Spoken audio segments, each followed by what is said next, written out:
20. Farid had warned me. He had.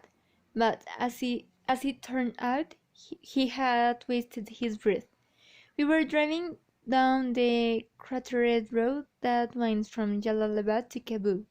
The last time I traveled that road was in a tarpaulin-covered truck going the other way. Baba had nearly gotten himself shot by a singing, stern Rusi officer. Baba had made me so mad that night, so scared and ultimately surprised. The trek between Kabul and Jalalabad, a bone jarring right down and teetering past snaking through the rocks, had become a relic now, a relic of 2 wars. 20 years earlier, I had seen some of the first war with my own eyes. Grim reminders of it were strewn along the road, burned carcasses of old Soviet tanks, overturned military trucks gone to rust, and a crushed Russian jeep that had plunged over the mountainside. The second war I had watched on my TV screen. I know I was sitting in it. I was seeing it through Farid's eyes. Swerving effortlessly around the potholes in the middle of the broken road. Farid was a man in his element. He had become much chattier since our overnight stay at Wahid's house. He had me sit in the passenger seat and look at me when he spoke. He even smiled once or twice, maneuvering the steering wheel with his muscular hand. He pointed to mud hut villages along the way where we'd known people years before. Most of those people, he said, were either dead or in refugee camps in Pakistan. And sometimes the dead are luckier, he said. He pointed to the crumbled, charred remains of a tiny village. It was just a top of blackened, roofless walls now. I saw a dog sleeping along one of the walls. I had a friend there once, Farid said. He was a very good bicycle repairman. He played the tabla well too. The Taliban killed him and his family and burned the village. He drove past the burned village and the dog didn't move. In the old days, the drive from Jalalabad to Kabul took 2 hours, maybe a little more. It took Farid and me over 4 hours to reach Kabul, and when we did, Farid warned me just after we passed the Manipur Dam. Kabul is not the way you remember it, he said. So I hear. Farid gave me a look that said hearing is not the same as seeing, and he was right, because when Kabul finally did unroll before us, I was certain, absolutely certain, that he had taken a wrong turn somewhere, for it must have seen my stupefied expression, turning people back and forth to Kabul. He would have become familiar with that expression on the faces of those who hadn't been in Kabul for a long time. He patted me on the shoulder. "Welcome back," he said morosely. Rubble and beggars everywhere I looked, that was that I saw. I remember beggars in the old days too. Baba always carried an extra handful of Afghani bills in his pocket just for them. I'd never seen him deny a peddler. Now, though they squatted at every street corner, dressed in shredded burlap rags, mud-caked hands held out for a coin. And the beggars were mostly children now, thin and grim-faced, some no older than 5 or 6. They sat in the laps of their burqa-clad mothers alongside gutters at busy street corners and chanted, "Bakshesh, bakshesh," and something else. Something I hadn't noticed right away. Hardly any of them sat with an adult male. The wars had made fathers a rare commodity in Afghanistan. We were driving westbound toward the Karetze district on what I remember as a major thoroughfare in the 70s, Jadeh Mayward. Just north of us was the bone-dry Kabul River. On the hills to the south stood the broken old city wall. Just east of it was the Bala Hishar fort, the ancient cathedral that the warlord Dostum had occupied in 1992. On the shore there was a mountain range, the same mountains from which Mujahideen forces had showered Kabul in rockets between 1992 and 1996, inflicting much of the damage I was witnessing now. The shore that were arranged stretched all the way west. It was from those mountains that I remember the firing of the Tope Shah, the noon cannon. It went off every day to noontime, and also to signal the end of daylight fasting during the month of Ramadan. You'd heard the roar of that cannon all through the city in those days. I used to come here to Yadeh, my word, when I was a kid, a mumbler. There used to be shops here and hotels, neon lights and restaurants. I used to buy kites from an old man named Saifo. He ran a little kite shop by the old police headquarters. The police headquarters is still there, Farid said. No shortage of police in this city, but you won't find kites or kite shops on Yadeh Mayward or any else in Kabul. Those days are over. Yadeh Mayward had turned into a giant sand castle. The buildings that hadn't entirely collapsed barely stood, with cable-in roofs and walls pierced with rocker cells. Entire blocks had been obliterated to rubble. I saw a bullet poked in his side, half buried at an angle in a heap of debris. I read "Drink Coca-Cola." I saw children playing in the ruins of windowless buildings amid jagged stumps of brick and stone. Bicycle riders and mule-drawn carts swerved around kids, stray dogs, and piles of debris. A haze of dust hovered over the city, and across the river a single plume of smoke rose to the sky. "Where are the trees?" I said. "People cut them down for firewood in the winter," Farid said. "The Shorawi cut a lot of them too." "Why?" "Snipers used to hide in them." A sadness came over me. Returning to Kabul was like running into an old forgotten friend and seeing that the life hadn't been good to him, that he'd become homeless and destitute. "My father built an orphanage in Shari Kogna, the old city, sort of here," I said. "I remember it," Farid said. "It was destroyed a few years ago." "Can you pull over?" I said. "I want to take a quick walk here." Farid parked along the curb in a small back street next to a ramshackle, abandoned building with no door. "That used to be a pharmacy," Farid muttered as we exited the truck. We walked back to Yadeh Mayward and turned right, heading west. "What's that smell?" I said. Something was making my eyes water. "Diesel," Farid replied. "The city's generators are always going down, so electricity is unreliable, and people use diesel fuel." "Diesel. Remember what these streets smell like the old days?" Farid smiled. "Kabub. Lamb kabub," I said. "Lamb," Farid said, tasting the word in his mouth. "The only people in Kabul who get to eat lamb now are the Taliban." He pulled on my sleeve.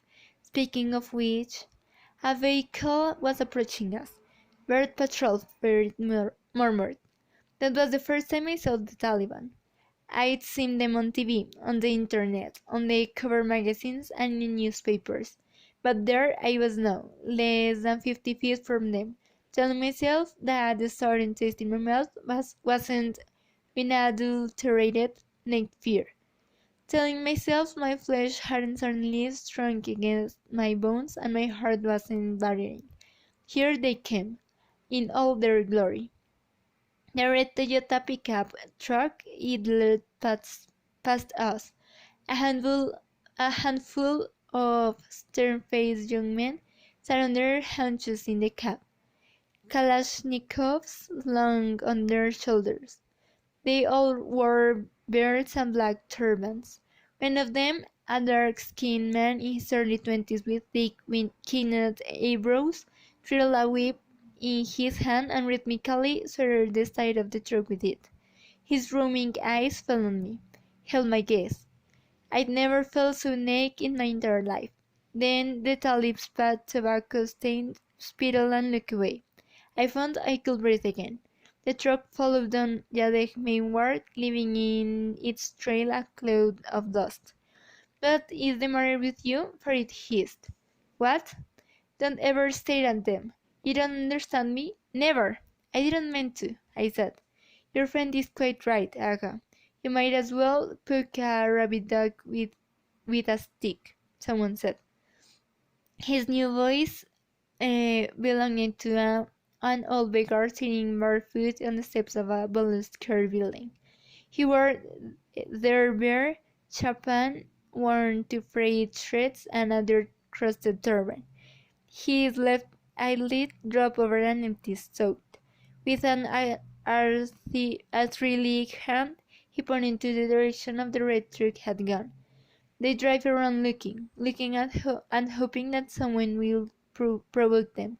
Sooner or later, someone always obliges. Then the dogs feast and the day's boardroom is broken at last as everyone says, Allahu Akbar. And on those days when no one offends, well, there is always random violence, isn't there? "Keep your eyes on your feet when the talibs are near," Farid said. "Your friend dispenses a good advice." The old beggar chimed in. He barked a wet coat and spat in a spoiled handkerchief. "Forgive me, but could you spare a few Afghanis?" he breathed. "Bas, let's go," Farid said, pulling me by the arm. I handed the old man 100,000 Afghanis, or the equivalent about $3. When he leaned toward to take the money, his strange, like sour milk and feet that hadn't been washed in weeks, flooded my nostrils and made my drawers rise. He hurried to slip the money in his waist, his long eye darting side to side. "A word of thanks for your benevolence, Aga Sahib. Do you know where the orphanage is in Karetse?" I said. "It's not hard to find. It's just west of Darulaman Boulevard," he said. "The children were moved from from here to Karetse after the rockets hit their old orphanage. Much like saving someone from the lion's cage and throwing them into the tigers." "Thank you, Aga," I said. I turned to.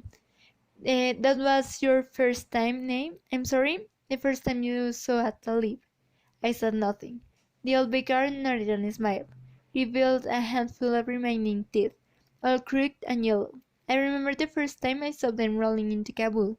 Was a JoJo's day, that was," he said. "And then into the killing. Wah, wah. But like the poet says, no, how seamless seemed love, and then came trouble." A smile sprouted on my face. "I know that, Gaisel. That's Hafiz." "Yes, it is, indeed," the old man replied. "I should know. I used to teach it at the university." "You did?" The old man coughed. "From 1954 to 1996. I taught Hafiz, Kaiman, Rumi, Beidel, Hami, Saadi. Once I was even a guest lecturer in Tehran, 1971. That was. I gave a lecture on the mystic Beidel. I remember how they all stood and clapped. Ham! He shook his head. "But no, so those young men in the truck. What value do you think they see in Sufism?" "My mother taught at the university," I said. "And what was her name?" "Sophia Akrami." His eye managed to twinkle through the veil of cataracts. The desert weaves lives on, but the flower of spring blooms and wilts. Such grace, such dignity, such a tragedy. You knew my mother? I asked, kneeling before the old man. Yes, indeed, the old beggar said. We used to sit and talk after class. The last time was on a rainy day just before final exams, when we shared a marvelous slice of almond cake together. Almond cake with hot tea and honey. She was rather obviously pregnant by then, and all the more beautiful for it. I will never forget what she said to me that day. What? Please tell me. Baba had always described my mother to me in broad strokes, like she was a great woman. But what I had always traced for were the details. The way her hair gleamed in the sunlight, her favorite ice cream flavor, the songs she liked to whom did she bite her nails? Papa took his memories of her to the grave with him. Maybe speaking her name would have reminded him for his guilt of what he had done so soon after she had died. Or maybe his loss had been so great, his pain so deep, he couldn't bear to talk about her. Maybe both. She said, I'm so afraid. And I said, why? And she said, because I'm so profoundly happy Dr. Rakshu's happiness, like his, is frightening. I asked her why, and she said, they only, they only let you be this happy if they're preparing to take something for you. And I said, hush up now, enough of this silliness. For it took my arm. We should go, America, he said softly. I snatched my arm away. Where else did she say? The old man's features softened. I wish I remembered for you, but I don't. Your mother uh, passed away a long time ago, and my memory is a shattered of these buildings. I'm sorry. But even a small thing, anything at all. The old man smiled. I try to remember, and that's a promise. A promise. Come back and find me. Thank you, I said. Thank you so much. And I mean it. Though I knew my mother had liked almond cake with honey and hot tea, that she'd once used the word profoundly, that she'd fretted about her happiness. I had just learned more about my mother from this old man on the street than I ever did from Baba. Waking back to the truck, neither one of us commented about what most non-Afghans would have seen as an improbable coincidence that a beggar on the street would happen to know my mother, because we both knew that in Afghanistan, and particularly in Kabul, such absurdity was commonplace. Baba used to say, take two Afghans who've never met, put them in a room for 10 minutes and they'll figure how to be related. We left the old man on the steps of that building. I meant to take him up on his offer, come back and see if he'd unearth any more stories about my mother, but I never saw him again. We found the new orphanage in the northern part of the Karet Sea, along the banks of the dried-up Kabul River. It was a flat, barrack-style building with splintered walls and windows, marked with planks of wood. For it had told me on the way there that Karet had been one of the most war-ravaged neighborhoods in Kabul, and as we stepped out of the truck, the evidence was overwhelming. The cluttered streets were flanked by little more than ruins of shelled buildings and abandoned homes. We passed the rust skeleton of an overturned car, a TV set with no screen, half buried in rubble, a wall with the words Zemdabad Taliban, long live the Taliban, sprayed in black. A short, thin, glaring man with a shaggy grey beard opened the door. He wore a red tweed jacket, a skull cap, and a pair of eyeglasses with one cheap lens resting on the lip of his nose. Behind the glasses, tiny eyes like black bees glittered from knee to forehead. Salam alaikum, he said. Salam alaikum, I said. I showed him the Polaroid. We're searching for this boy. He gave the photo a curious glance. I'm sorry, I have never seen him. You barely looked at the picture, my friend, Farid said. Why not take a closer look? Love them, I added, please. The man behind the door took the picture, studied it, handed it back to me. Nay, sorry. I know just about every single child in this institution, and that one doesn't look familiar. Now, if you'll permit me, I have work to do. He closed the door, locked the bolt. I rapped on the door with my knuckles. Aga, please open the door. We don't mean him any harm. I tell you, he's not there. He's not here. His voice came from the other side. Now, please, go away. First stepped up to the door, rested his forehead on it. Friend, we are not with the Taliban, he said in a low, cautious voice. The man who is with me wants to take this boy to a safer place. I come from Peshawar, I said. A good friend of mine knows an American couple there who run a charity home for children. I felt the man's presence on the other side of the door, seizing him standing there, listening, hesitating, caught between suspicion and hope.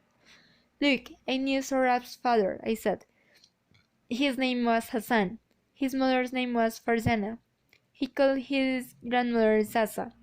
He knows how to read and write, and he's good with the slingshot. There's hope for this boy, Aga. A way out. Please open the door. From the other side, only silence. I'm his half-uncle, I said. A moment passed. Then a key rattled in the rock. The man's narrow face opened in the crack. He looked from me to Farid and back. You were wrong about one thing. What? He's great with a slingshot. I smiled. He's inseparable from that thing. He talks in the ways of his parents everywhere he goes. The man who let us in introduced himself as Saman, the director of the orphanage. I'll take you to my office, he said. We followed him through dim, grimy hallways where barefoot children dressed in frayed sweaters ambuled around. We walked past rooms with no floor covering but matted carpets and windows floored with sheets of plastic. Skeleton frames of steel beds, notes with no marbles, filled the rooms. How many orphans live here? Farid asked. More than we have room for. About 250, Saman said over his shoulder. But they're not all yatim. Many of them have lost their fathers in the war, and their mothers can't feed them because the Taliban won't allow them to work. So they bring their children here. He made a sweeping gesture with his hand and added ruefully, this place is better than the street, but not that much better. This building was never meant to be lived in. It used to be a storage warehouse for a carpet manufacturer. So there's no water heater, and they've let the well go dry. He dropped his voice. I've asked the Taliban for money to dig a new well more times than I remember, and they just reel their rosaries and tell me there's no money, no money. He snickered. He pointed to a row of beds along the wall. We don't have enough beds, and no enough mattresses for the beds we do have. Worse, we don't have enough blankets. He showed us a little girl keeping rope with the other kids. You see that girl? This past winter, the children had to share blankets. Her brother died of exposure. He walked on. The last time I checked, we have less than a month's supply of rice left in the warehouse. And when that runs out, the children will have to eat bread and tea for breakfast and dinner. I noticed he made no mention of lunch. He stopped and turned to me. There is very little shelter here, almost no food, no clothes, no clean water. But I have in ample supply here is children who've lost their childhood. But the tragedy is that these are the lucky ones. They're filled beyond capacity, and every day I turn away mothers who bring their children. He took a step toward me. You say there is hope for Sarhab? I pray you don't lie, Agha, but you may well be too late. What do you mean? Someone's eyes shifted. Follow me. What passed, uh, what passed for the director's office was for beer, cracked walls, a mat on the floor, a table, and two folding chairs. As a man and I sat down, I saw a grey rat poke his head from a burrow in the wall and flit across the room. I cringed when it sniffed at my shoes. Then someone scurried through the open door. What did you mean it may be too late? I said. Would you like some chai? I could make some. Nay, thank you. I'd rather we talk. Someone tilted back in his chair and crossed his arms on his chest. What I have to tell you is not pleasant, not to mention that it may be very dangerous. For whom? You, me, and of course for Surab, if it's not too late already. I need to know, I said. He nodded. So you say, but first I want to ask you a question. How badly do you want to find your nephew? I thought of the street fights we'd get into when we were kids. All the times Hassan used to take them for me. 2 against 1, sometimes 3 against 1. I'd win and watch them to step in, but always stopping short, always hit back by something. I looked at the hallway, saw a group of kids dancing in a circle. A little girl, her left leg amputated below the knee, and on a ratty mattress, and watched smiling and clapping along with the other children. I saw Farid watching the children too, his own mangled hand hanging at his side. I remember Wahid's voice and I realized something. I will not have Afghanistan without finding Sorab. Tell me where he is, I said. Someone's gaze linked to me. Then he nodded, picked up a pencil and drilled it between his fingers. Keep my name out of it, I promise. He taped the table with the pencil. Despite your promise, I didn't think I'll live to regret this, but perhaps it's just as well. I'm damned anyway, but if something can be done for Serap, I'll tell you because I believe you. You have the look of a desperate man. He was quiet for a long time. He's a leave official, he muttered. He visits once every month or two. He brings cash with him, not a lot, but better than nothing at all. His shifty eyes fell on me all the way. Usually he'll take a girl, but not always. And in all of this, Farid sat behind me. He was going around the table, closing in on Saman. What do I have? Saman shot back. He pushed himself away from the desk. You're the director here, Farid said. Your job is to watch over these children. There's nothing I can do to stop it. You're selling children, Farid barked. Farid, sit down. Let it go, I said. But it was too late, because suddenly Farid was leaping over the table. Someone's chair were flying as Farid fell on him and pitched him to the floor. The director treasured beneath Farid and made muffled screaming sounds. His legs kicked a desk drawer free, and sheets of paper spilled to the floor. I ran around the desk and saw why someone's screaming was muffled. Farid was straining him. I grasped Farid's shoulders with both hands and pulled hard. He snatched away from me. That's enough, but I barked. But Farid's face had flushed red. His lips plushed black in a snarl. I'm killing him. You can't stop me. I'm killing him, he sneered. Get off him. I'm killing him. Something in his voice told me that if I didn't do something quickly, it witnessed with my first murder. The children are watching, Farid. They're watching, I said. His shoulder muscles tight under my grip, and for a moment I thought he'd keep squeezing Saman's neck away. Then he turned around and saw the children. They were standing silently by the door, holding his hands, some of them crying. I felt Farid's muscles slacken. Opening his eyes, his hands rose to his feet. He looked down on Saman and dropped a mouthful of spit on his face. Then he walked to the door and closed it. Saman strode to his feet, burned his bloody lips with his lip, with the spit off his cheek.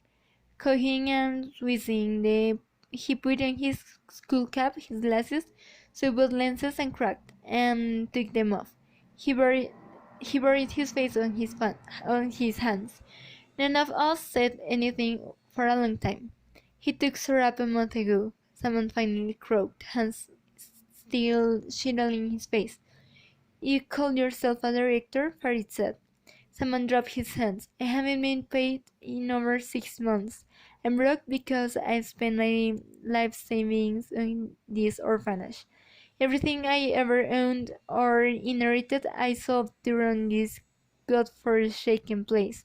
Do you think I don't have family in Pakistan and Iran? I could have run like everyone else, but I didn't. I stayed. I stayed because of them. He pointed the door. If I deny him one child, he takes 10. So I let him take one and leave the Georgian to Allah. I swallow my pride and take his godman filthy, dirty money. Then I go to the bazaar and buy food for the children. For he dropped his eyes. What happens to the children he takes? I asked. Someone rubbed his eyes with his foreigner and thumb. Sometimes they come back. Who is he? How do we find him? I said, go to Ghazi Stadium tomorrow. You'll see him at halftime. He'll be the one wearing black sunglasses. He picked up his broken glasses and turned them in his hands. I want you to go now. The children are frightened. He escorted us out. As the truck pulled away, I saw someone in the side view mirror, standing in the doorway. A group of children surrounded him, clutching the hem of his loose shirt. I saw he had pulled on his broken glasses.